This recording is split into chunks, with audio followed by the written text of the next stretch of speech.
Alrighty, it is noon and we're going to start off with Ask Alan Anything. Thank you for joining us. We have a couple of items that we wanted to discuss. One of them, which may not seem important to you at this moment, but may become valuable later, is the fact that Barnes & Noble was sold last week. It was sold to a equity fund, and specifically it was sold to a group called Elliott Advisors, who also bought a company out of Canada, UK, United Kingdom chain known as Waterstones. They put a person by the name of James Durant, D-A-U-N-T, in as the CEO. He's been able to help change things around there. And so their goal, and this being Elliott Advisors, is that this person, Mr. Durant, can change things for Barnes & Noble. So what's interesting is that of the 627 stores here in the United States for Barnes & Noble, the UK stores of Waterstone were only about 237. So he's going to have triple the amount of work ahead of him as far as getting the stores together and in line and more profitable. Even though Barnes & Noble had been heading towards a profitable aspect, they weren't quite there and they were still struggling in this world of Amazon. So it will be interesting to see how it plays out. My personal take, based on previous examples of financial equity funds that buy out companies, is that they usually sell off sections of them, shut down sections of them. Their whole objective is to make money for themselves and for the few people that actually own any shares or partnerships within the equity fund. So they're all about making the money, and that's fine. That's okay. I mean, corporations are all about that, and I get that. But to what extent will it end up hurting the writers community, the authors community, the readers community? Will they end up shutting half the stores down, or will they keep most of them open? Will they cut back on certain benefits, certain programs? Will they end up dumping sections of their Barnes & Noble programs off, such as the writers programs, the self-publishing aspect? What will happen is yet to be seen. So as I said at the beginning, this may play as a low-key aspect right now, but in the long run, it may be impacting authors, readers, and the whole gamut. They are in a position where it's hard to compete against Amazon. We have our own bookstore, and we know that it is difficult to compete against Amazon. And it's not so much against Amazon pricing, it's more about the mindset of readers. Readers feel that they're entitled to free books, that they're entitled to getting things from Amazon at no to zero cost, which is fine. It's great to save money. I save money all the time. I'm not rich. I struggle with my rent every month. So yes, I love to save money too. But to what extent are we so eager to save money and to get free things that we end up hurting the economy in the long run? And by that I mean for authors. Authors are getting paid less than 1/4 cent per page read on the KDP program, and that really only kicks in after 10% of it is purchased. So again, I mean, not purchased, but read. So you have to read more than 10% of the book to start kicking in to getting the authors paid, but it's after that 10%. So even if you only read 11%, that 1% is what they're getting paid, which may be 1/4 cent, which is nothing. And of course, Amazon's not going to register that, and they're not going to pay it out. They have to wait until there's actually something in the total of that author in order for them to get paid out. And again, it comes back to the readers being in the concept, and this goes more so for the younger generation than my generation, that they're entitled to free things, that they're entitled to things being given away to the world for free, creative arts, creative aspects, and stuff like that. And that's great. I get where they're coming from, but again, are they looking at how it's affecting the economy? People have to live. And as a writer, I don't want to be giving away my stuff for free constantly because I need to pay my bills. And this is the case for all writers. We have to spend more money to advertise and promote ourselves than the traditional publishing houses may spend. But even those authors still have to work at promoting themselves and still have to spend money in order to keep alive and of value to the publishing house. So no matter how you look at it, when you get a free book, the economy suffers. And with an equity firm, Elliott Advisors, I don't know their track record. I'm only going by what I've seen and heard recently. I hope they don't cut Barnes & Noble in half. I hope they don't gut it to the point that it's useless and it will not be able to compete at all. I hope they are able to have Mr. James Daunt go in, make it profitable for everybody involved, including the indie authors, which I've been screaming at Barnes & Noble for over a year. I met with them in August of last year in New York. I met with the temporary CEO at the time and also the public relations director, trying to get them to understand that there is money to be made working with indie authors, and it fell on deaf ears, and it will probably fall on deaf ears again. But again, I have to give a credit to James at this point. I don't know him. I love to meet with him. I love to express the concerns from indie authors' point of view and help him build a relationship with indie authors and the small press. If he happens to see this, great. If he happens to read my mail to him, great. Love to sit down and chat with you about it. We are here to make money. We want you to make money at the same time. So again, my concern about Elliott Advisors as an equity firm is that they're going to gut Barnes & Noble, which ultimately will end up hurting the writing world as general terms. But we shall see. It'll be interesting to play it out. So in the meantime, there are other things that are going on that authors need to consider and think about, okay? Publicists are a great tool to use. They're expensive, and they have no guarantees that what they do will get you book sales. That's a reality. There are things that publicists do that you can do to help promote yourself. In the world of publishing today, for an indie author, small press, you guys have to work together and build a readership, build a following, and use money wisely to get people to recognize your works. Whether you're the traditional small press that has very limited budget, you rely heavily on your authors to be out there promoting and selling. Whether you're self-published, the authors are really out there promoting and selling themselves as well. It's a continuous thing that you cannot get around. It has to be done so that it's beneficial for the book sales and stuff. With that in mind, a lot of authors today, and this will continue on until they start realizing the reality, is that once you write a book and you have it available for sale, doesn't mean it's ready to be put out there to the public, okay? If you've done your beta readers and stuff, that's great. If you've done great editing, had a good editor to work with you, that's great. You're almost there. But you still have to build buzz. You have to get people to want to buy your book. So one of the things you have to consider is working with the bookstores. I've mentioned this before in other shows, but I'm going to touch lightly on this as well in this show as another way to do it.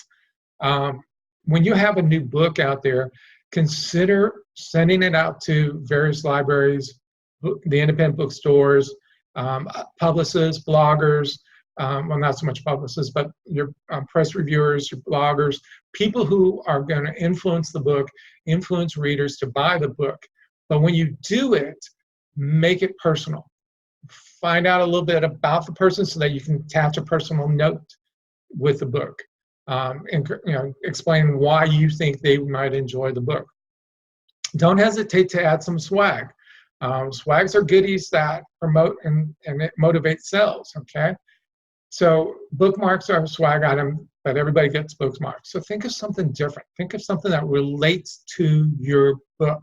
What can you use? What can you purchase? What can you create that relates to your book that will spark some interest to the person who's receiving the package?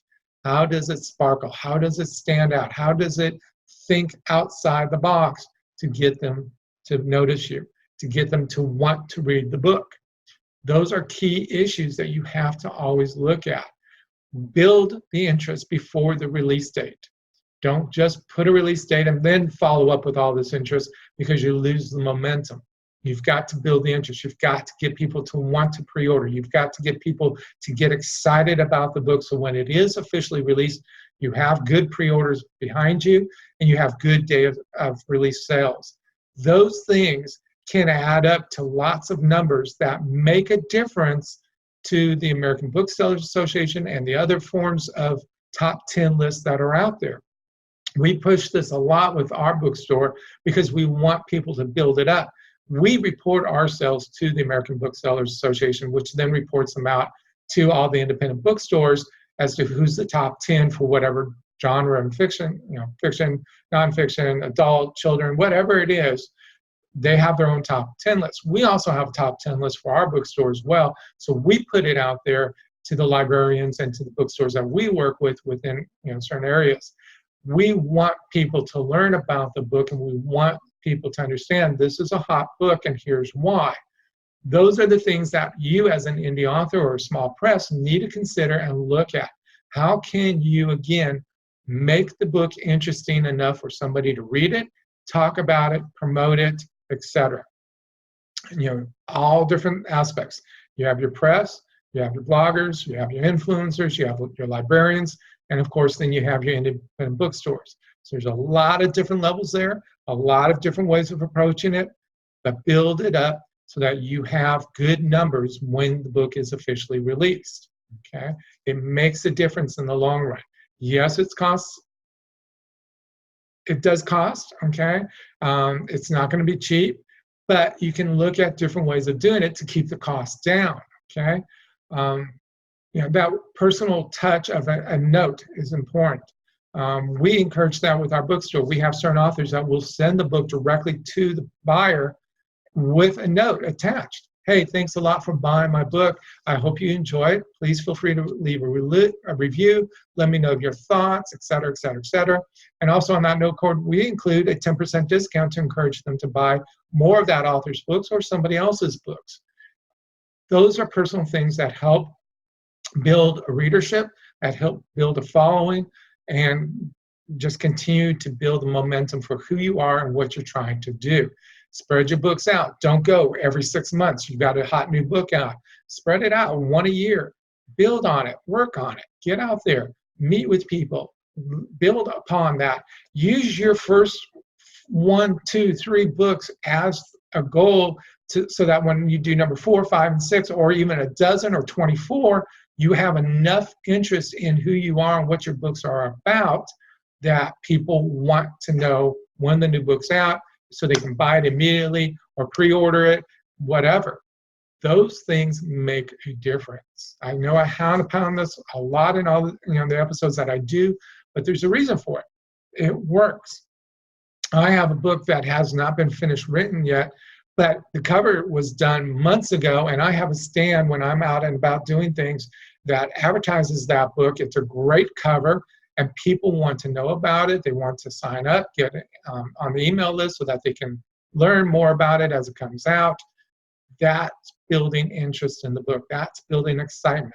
Yes, it's taken a little longer than I wanted for the book to be out, but it hopefully will make it better with the changes and the growth that's going on, so that it will be well worth the time and effort.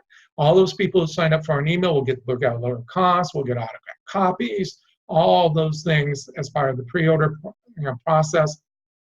They get notes from me from time to time as to what's going on with the book, what the latest news is, information within the book that I might not share with other people, or I might not even put all of the facts in the book, but I may add a little bit to share with them that's specifically for those people. Again, those are all things that help build interest in your book, and that can be done over a period of time so that you continually grow and grow and grow and have that following. Again, building the reader's interest and wanting to spend the money on the book is important. You have to give them a reason for it. As I mentioned at the beginning of the show, a lot of people expect to get books for free, 99 cents, or through the Amazon Kindle program, so that they basically are not paying for it. Yeah, they pay for the Prime membership, but in the long run it means nothing because they're getting benefits, other benefits like the TV, the shipping, etc. And even with the audiobooks, they're getting free audiobooks through the Prime program as well and stuff, or through that membership if they choose to go that route. So yeah, there's a lot of great things that help keep the costs down for the reader, but the reader also has to understand that when you get something free or at no cost, that means that person who's created it is not making a living, and that hurts the economy as a whole. So it's money in, money out. It works all the way around. What comes back into the pockets of people who live in your community goes back out into your community, which means you personally may end up benefiting from buying a book because that author who happens to live in your community is now putting the money back into the community, which may go back into your pockets, which then feeds on that constant ritual of supporting each other. So readers really need to understand that getting the free books, the 99-cent books, all that stuff, I get it, it saves money in your pocket, but in the long run, it actually hurts your pocket because it's not getting fed back into the community. It's going to corporations that just sit on the money or are building spaceships to go to Mars or to the moon or wherever they want to go. That, in the long run, is not really helping you locally. So look at it, consider it, and really appreciate it as an author. So I haven't seen any questions come through today, and that's fine. You're welcome to always email them to me, as some people have done previously. The email address is bourgeoismedia@outlook.com. It's on the screen every so often, so feel free to email me questions. We ask a lot of questions, and I answer them both on the show as well as in person. So don't hesitate to do that. Oh, excuse me there, a little dry. I apologize for that. We have other events that are coming up. One of them is called WeFiction. WeFiction is a writing contest that is designed to help build readerships for authors to work as a team of authors to create a new story. Readers can submit not only the plot twist, characters, and the location, and by submitting it, they're also given a donation so that people can then use that money. The nonprofit that's receiving the funds can get books into Title I schools and libraries. So again, that's feeding back into the community, but it's also giving authors a chance to write something new and exciting, to challenge their writing skills, to work as a team, to build new readerships, and it helps, again, everybody. The readers will get to choose the winners of the books and then get free copies for participating, donating money and stuff of that nature. Excuse me. I had an early lunch and it does not want to agree with me. My apologies. The WeFiction program is designed, as I said, to challenge authors to write as teams, to do it in a short period of time. It's a 90-day window that they're going to have to write the books. Then we want to be able to go through and edit them, improve them, and get the covers and all that stuff so that readers can then choose the best book. And then those authors get a publishing contract and share in the profits of the books as well as the nonprofit, which then helps get, like I said, books into Title I schools and libraries all across the country. So the writers from the states that win get more advantage towards their home schools, their home libraries and things like that, their state libraries, etc. So definitely consider it. Matter of fact, let me pop it up on the screen here so that you can see what it looks like. And where do I go for it? There we go. Here's the share. And of course, now it doesn't want to show up on here. Come on. Well, how rude. It doesn't want to show up on here.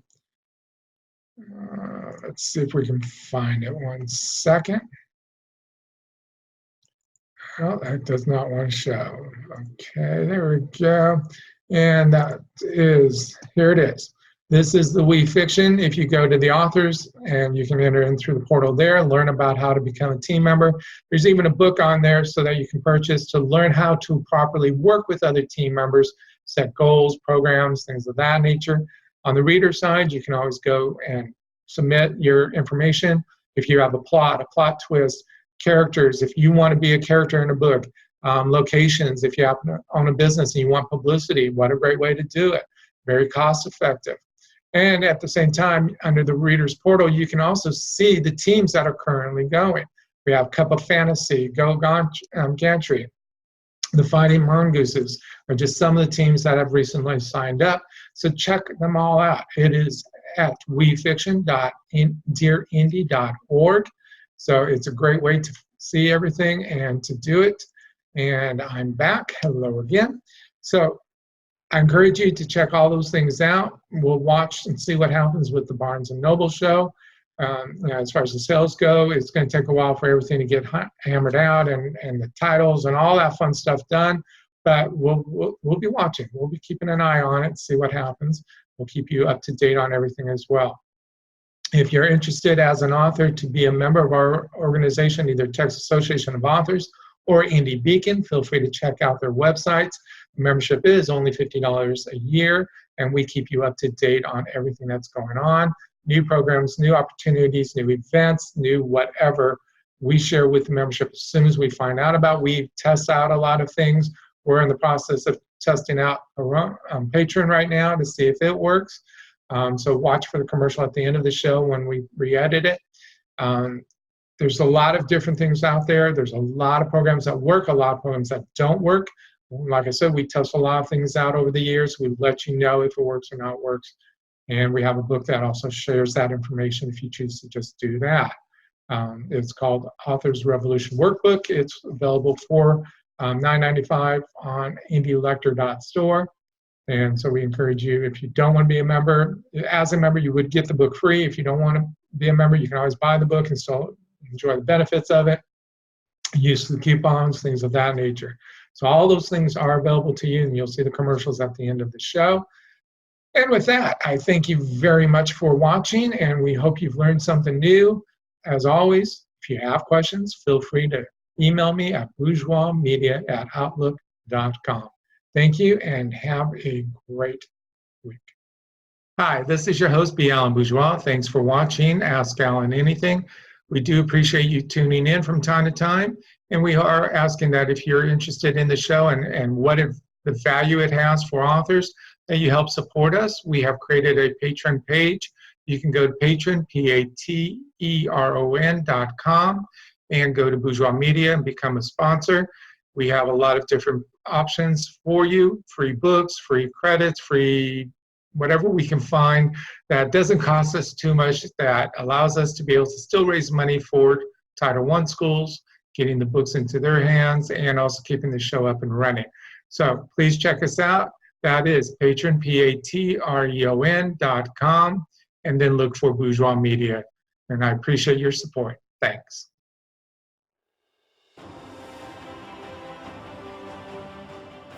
National Authors Day is November 2nd, 2019 in Houston, Texas. Join us at Discovery Green as we celebrate being a published author and remind the world of the great books that writers constantly create for your enjoyment. You can register at authors.dearindy.org.